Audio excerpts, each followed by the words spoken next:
भी अधिक जानकारियों के लिए। और चलिए आगे बढ़ेंगे। बड़ी खबर आपको बता दें, जहां उत्तराखंड में भू कानून को मंजूरी मिल चुकी है। कैबिनेट बैठक में फैसला लिया गया है। नए भू कानून में जमीन खरीदने पर सख्त प्रावधान होंगे।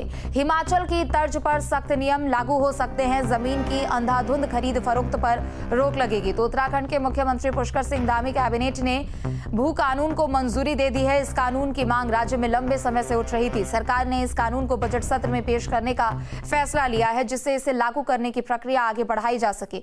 मुख्यमंत्री पुष्कर सिंह धामी ने पहले ही कहा था कि एक सख्त भू कानून जल्द लाया जाएगा, जिससे राज्य में जमीनों की अंधाधुंध खरीद फरोख्त पर रोक लग सके और प्रदेश का मूल स्वरूप बना रहे।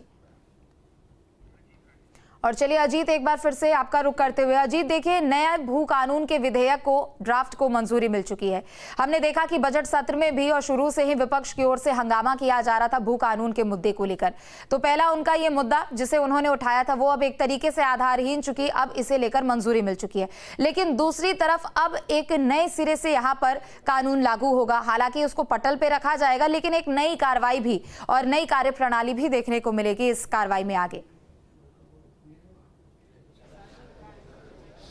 देखिए, जो भू कानून का विधेयक का जो एक विधेयक को जो मंजूरी आज कैबिनेट ने दी है, उसके कई महत्वपूर्ण पॉइंट हम तकरीबन 40-45 मिनट पहले अपने दर्शकों को बता चुके हैं। सबसे पहले उत्तराखंड के लोगों को भू कानून के भीतर क्या है न्यूज स्टेट ने बताया, और उसको मैं अब एक बार फिर अपने दर्शकों को आपके माध्यम से बताता हूँ कि एक तो जो 11 पर्वतीय जिले हैं, हरिद्वार, उधम सिंह नगर को छोड़ करके, उनमें एग्रीकल्चर और बागवानी के लिए जो भी जमीन खरीदनी है वो बाहर के लोगों के अधिकारों पर प्रतिबंध रहेगा। यानी इन 11 जिलों में बाहर के लोग एग्रीकल्चर और बागवानी के लिए लैंड नहीं खरीद सकेंगे। ये पूरी तरह से प्रतिबंधित कर दिया गया है।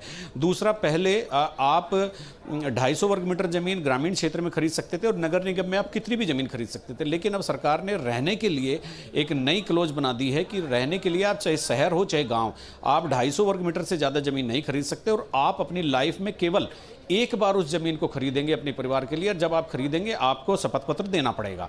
और वो जो 11 जिले जहां एग्रीकल्चर हॉर्टिकल्चर के लिए प्रतिबंधित हुई है जमीन खरीद, तो वहां पर अगर अन्य प्रयोजन के लिए आप जमीन खरीदते हैं एग्रीकल्चर के अलावा, तो आपको सरकार से अनुमति लेनी होगी। आपको याद होगा जब वाईएस परमार हिमाचल के मुख्यमंत्री बने तो उन्होंने इसी तरह के सख्त कानूनों को लागू करके हिमाचल की जमीन को बचाया था। यहां देर से ही सही, 25 साल बाद ही सही, राज्य में एक ऐसा भू कानून पुष्कर सिंह धामी सरकार लेकर के आई है जो यशवंत परमार की याद दिलाता है। पूरे 11 के 11 जिलों में पूरी तरह से जमीन को प्रतिबंधित किया जाना, ये एक बड़ा फैसला है।